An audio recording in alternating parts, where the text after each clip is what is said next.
Welcome back. I am excited to sit down with author and speaker Jacquie McIver. Jacquie is the author of Faith, Courage, Grace. And Jacquie, welcome to the show. I am so excited to sit down with you today. How are you? I'm wonderful, Leslie. How are you? I'm doing fantastically well. I'm just excited to talk about your book, talk about your journey. Absolutely. And, again, Faith, Courage, Grace. When giving birth doesn't go as planned, you find a way to live. Yes. And that's exactly what you have done. And so to start from the very beginning of your book, I thought it was very poignant. I'm going to start at the introduction part because I really love what you wrote because I think it's very poignant. You wrote, being in trouble can reveal to you who God really is. Why was it important for you to put that at the beginning of the book? And as it relates to your relationship with God? Leslie, I'm going to be honest with you. Life happens. Things are going to happen in your life that you have no control over. And the reality of it is, I had to decide, what am I going to do? And God became very real for me at the very beginning, at the onset. As I tell you a little more about my story, the beginning was tragic. It was catastrophic. All of those things were real for me. And I had a choice. And I was like, I'm going to have to do one thing, either choose to live or not. And I chose to live, and I chose to find God for myself in a very different way. Now, funny thing is, Leslie, I used to be a preacher, so I knew about God. Really? So you already knew about God. I knew about God. Yes. But I didn't know God. Big difference, right? Big difference. Big difference. And challenges will either provoke you to know who you know and what you know. That's why I started the book. So make sure everybody understood, this is a real life story. And it started at the beginning with challenges. And you were 42 years old. It was your dream to have a baby. And so you're pregnant at 42, yes. Everything's going well. The only issues you were having was morning sickness, which is very normal. Until 27 weeks into your pregnancy, life began to change. One day you were going back and forth to the restroom, didn't really know why, until the baby's dad told you your water broke. Then you were immediately rushed to the hospital, and then when you got there, the doctors really, after doing their assessment, they realized that they needed to immediately move you to another hospital that had a level 3 NICU. What was it about, why did your water break, and what was it about that entire situation at the hospital that caused everything to elevate, that they needed to transfer you, but then they made the decision that you also needed to have an emergency C-section? First of all, I still to this day, I don't know why my water broke, and the doctors don't even know either, because that's kind of sometimes happens. Right. But what I found is when they took me to the first hospital, they wanted to make sure that me and my child was safe. When they realized how young he was, his lungs weren't fully developed. So at that hospital, they administered a medication, and that medication was intended to grow his lungs. When they realized the severity of our situation, they knew that they couldn't service us. So they had to move us to a level 3 NICU, because at that time they didn't know what the outcome was going to be. Initially, they were going to try to hold me for 35 weeks. They realized about 3 or 4 days later, they needed to take the baby because contractions happened. Yeah. And I wrote in the book, which was so funny, I thought it was gas, but it was contraction, because I've never been pregnant. I didn't know. Right, you didn't know. You wouldn't have been expected to know that. Exactly. And when this all happened so quickly, what was it that really transformed within you to know that this time I have to start getting to know God? The night he was born.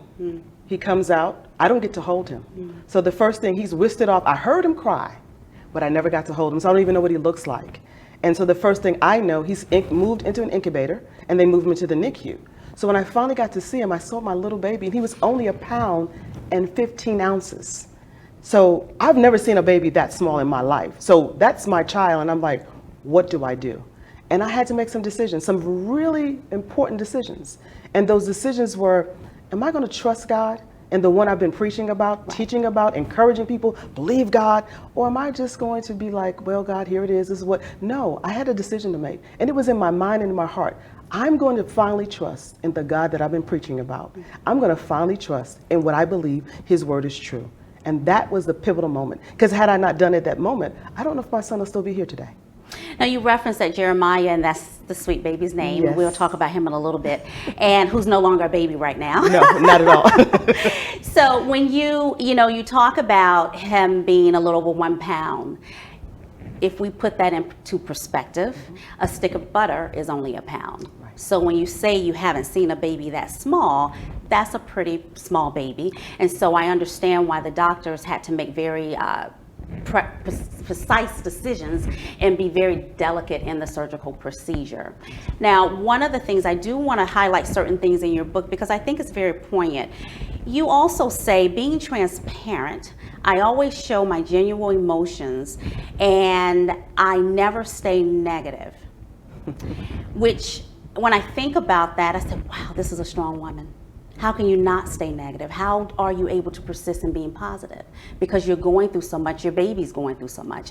And then you continue to write. Instead, you work your way through. Working through those emotions through God and with God's help is the inspiration behind this book. When it gets tough and you don't know what steps to take, lean on your faith and walk in courage each day while experiencing the pure grace of God. What gave you that strength to be positive? Because most of us would lean toward the negative side. Was it your relationship with God, and was it anything else that you knew that you just had to keep trucking along and staying optimistic? Honestly, Leslie, I had to make a pivotal decision right away. And I had to think about it. I have been believing God since I was 13 years old. I was 13. Mm-hmm. And so when you have a relationship, you hear about the God, and you read about the things, and I'm like, I preached about it and I encourage people. I said, God, I'm going to take you at your word. And I literally said that to the Lord. Mm-hmm. I'm going to take you at your word, and I'm going to have to, whatever's facing, because I don't know what's coming. I don't understand. I don't even understand the terminology they're using. I just had to make a decision. Lord, help me. And one of the things that people say, you're strong, but the secret I've learned is whispering a prayer, simple as, Lord, help me. You will find a peace that will come over you in the midst of chaos, in the midst of uncertainties. And I kept doing that. That was my secret sauce for me. Lord, help me, because I don't know what's going on. Right. Lord, help me. I kept saying it, whether I said it out loud or in my head. And I knew if I kept my mind on the Lord, on what I remembered of the word, because sometimes, I'll be honest with you, I forgot some things. I forgot some scriptures. I couldn't remember things. Right. But the reality is, but I did remember that I serve a big God. And that's what I honed in. And I do that even till this day. Because doesn't mean you don't go through. Right. Because you will. And also, we always go through things. And one thing we have to remember, you just alluded to that, our God is bigger than any situation that we can ever go through. You've been going through this as a single mom. You've been carrying the weight of the world on your shoulder, being optimistic, being positive, and it allowed you to build this closer intimacy with God. What advice would you give to a mom or parent, dad or mom, that are raising a child right now with special needs, and they are really trying to hang on to dear life because they have their precious child that they're worried about, and that's not the baby they had expected? We all hope and pray for healthy children. What advice would you give to them to keep pressing forward, not to give up, but not just to them? What advice would you also give to them to give to their child to stay strong? Wow. I'm going to be honest with you. 2 things I did. One, I didn't let anybody tell me who my child was. So I refused to accept. Now, it didn't mean I didn't agree, didn't follow the doctor's orders or the educator order, whoever the individual was. I listened to what they said, but I didn't give them permission to decide who my child was going to be, who he is. I left that to the Creator. That was the first thing. And then the second thing, I had to be honest with myself. It's okay to say you need help. And as a single mom navigating through this, there are times you're going to have to seek help. And I had to do that. So for the last 10 years, I've been seeking counseling or, support, those kind of things. I would tell a parent, don't let anybody tell you who your child is. Ask the Creator. And then when you're talking to your child, then speak to your child exactly what the Creator has told you your child is going to be, and reinforce that over and over. And when people will come and say some crazy things, I promise you, I've heard everything in the world, but I don't allow them to define them. So I reject it, and I have to be intentional about it. But I don't let them say, oh, that's nice, but this is what God said he's going to be. Right. And you stand on that and just don't move. And the more you do it, the easier it becomes, because then you start believing what you're saying. Absolutely. Well, life is in the tongue, right? That's right. We either speak life into our life or we speak death into our life. And it's very important that to hear you as a mom, because as we know, there's so many parents with children with special needs. And one of the things that really help is that when you can be positive, the child sees that you're positive, then you're instilling that back in them, as I know you've done with Jeremiah. So I want to talk about him for a little bit. And Jeremiah, as I said earlier, is no longer a little baby. He's a sweet, precious boy that the producer has up on screen. And he's 13 years of age now. Yes. And so big personality, right? Yes. Loves his mom. And so I know that he recently had a 16-hour surgical procedure. Tell us about the procedure and how is Jeremiah doing? I'm so glad you described him so well. He has a huge personality. Yes. But Jeremiah, 13 years old, is going through puberty. So let me clarify, he is 13. Right. That is real critical in this statement. Right. And so he's going through the normal things in any 13-year-old child, all the hormonal changes. But while he went through surgery, which was a most invasive surgery he's ever had, I learned something about his heart, that I didn't really know. After 16 hours of being in surgery, when I walk into the NICU, when I walk into the ICU area, the first thing out of his mouth, the first statement he says, he looks up at me. First of all, I thought he was going to be incubated, but they took the incubator out because he could breathe on his own. Right. The first thing out of his mouth, "Hi, Mom, how are you?" That's the personality. That's the person. He's getting stronger. He's determined. I don't know fully everything, and I don't fully understand because I didn't realize the severity of pain he was in prior to surgery. Right. So with that surgery, which was spinal fusion, which people who are familiar with scoliosis will understand, that is a major life-altering surgery. It is. But for him to come out and first thing he says, "Hi, Mom, how are you doing?" And to know that he was more concerned about me, and he just came out of 16 hours of surgery. And that's the child I've been living with. And my thinking is, whatever he needs to do, whatever he needs, we're going to get it. And right now, he's 13. He's saying what he want to say. Yeah, fighting against me. He's doing whatever every doing 13. whatever, yes. Every 13. Everything else that comes along with it. Exactly. Like into girls now. Yeah, all of that stuff. Yeah, it's still there. That part. That part too.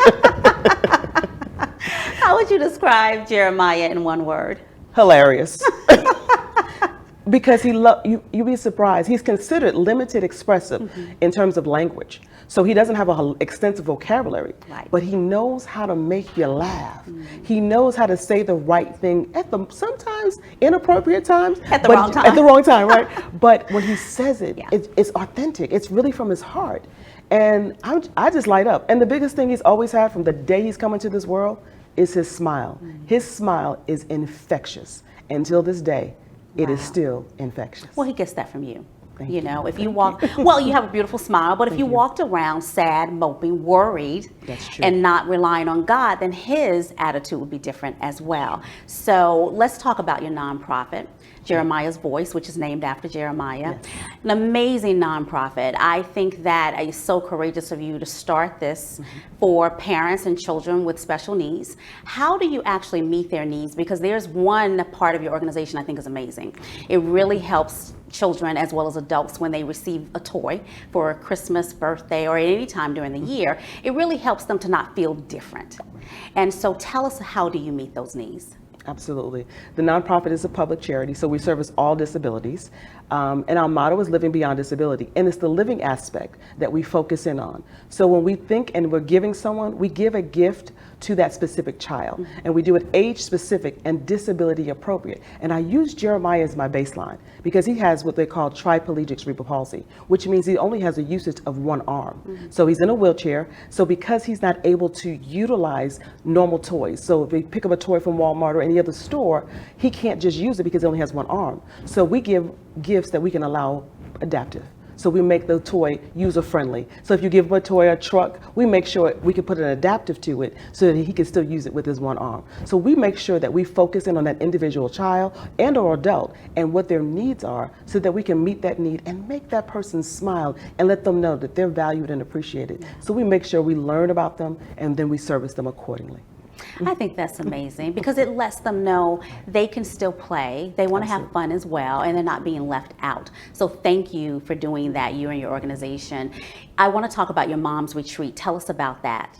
I love it because one of the things that we like to do is service the moms. And I brought in a licensed therapist. The interesting thing about the licensed therapist, she's a special needs mom too. Really? And so she was able to come in and provide therapeutic information, things like self-care, knowing how to journal, things like that. And also brought a lifestyle coach who deals with the eating, the health, and how to have fun. Because one thing, I'll be honest, as a caregiver, as a special needs mom, anyone else, you forget how to live. And the focus of the retreat was to get moms away just for a couple of days, pour into them, and have a lot of fun. We laughed. I mean, I wanted to get some sleep. I don't know how much sleep we got, but we laughed a lot. And the moms till this day are still appreciative that we were able to come together, get away from everything for just a couple of days, and literally be rejuvenated and refreshed. And then to hear from another special needs mom, that was the icing on the cake. They didn't know it until she was able to relate, because her child is also in a similar situation that Jeremiah is in. So she was able to speak to the heartbeat of individuals, and that made a huge difference. And that's what we try to do. You know, Jacquie, let me ask you a question. I talk a lot about the I got it moment. Yes. The I got it moment is when you have a life lesson. You might have heard it before, but this time it really sticks and you have it. What is your I got it moment? The day Jeremiah was born, I had to realize that everything that I do going forward was going to be for his life. And knowing that pressure and knowing that the decisions that I had to make, I had to realize that everything I got, I have to put it in God. And I learned at the night when he code blue several times, I had to decide, Lord, I'm going to walk through this, but I'm not going to walk alone. And I'm going to do it your way. Because I'm not smart enough. Leslie, I'm going to be honest. Sometimes we get in our own head. We get in our own way, in our own thinking. I had to rely on God. I had to say, God, I need you. Teach me, Lord. How do I talk to the doctors? How do I talk to this person? How do I ask for help? Because that's a hard thing to do. How do you ask for help? And that moment, the night he was born, was my Damascus Road experience. Because I either moving forward with God or I'm going to go the other direction. And Lord knows, I don't know where that would have ended up. Yeah, so that was my aha moment. What is the I got it moment that you would want someone to have upon reading your book? I would like for them to look at the ways they can identify in the book and then make some decisions. Evaluate their lives. And the thing that I always want people to leave away with is hope. And hope that if you got through something before, you're going to be able to get through it again. Because life is going to continue to happen. And as you're reading this book, my hope is you will learn something and get strength and be intentional about it. I think intentionality is the key to anything, because if you don't, you'll miss some of the lessons that are in the book. And so just tell them, read the book and be open. Don't be judgmental, just be open, but then see how you can relate to it, because I promise you, you'll be able to relate to it some way. What was your first thought when you started to write the book, and then what was your final thought? When I first started, it was healing. I wrote the very first manuscript, was not the manuscript that you see today, but it allowed me to heal. I was able to put down everything on paper, and I was able to read it back and look at where I was. And it took several years, several different versions of the book, the manuscript, to be developed. And when I finally got to the final version, I saw the life lessons that I speak about in the book that I've actually walked through and learned myself. That was a healing moment to know that, okay, I've gotten this far, I can continue going. That's what I want the readers to walk away with. Well, Jacquie, it's been a pleasure sitting down with you. It really has been. Thank you so much for writing this wonderful book. And if you want to find out more information and book Jacquie to speak at any of your upcoming events at your church or corporate events, please log on to her website at JacquieMcIver.com. If you would like to donate or volunteer with Jacquie's nonprofit, Jeremiah's Voice, visit jeremiahsvoice.org. I want to thank you so very much, Jacquie. I just think that it was very courageous again for you to write this book. You keep doing amazing things and keep being a superhero mom. We're going to take a quick break.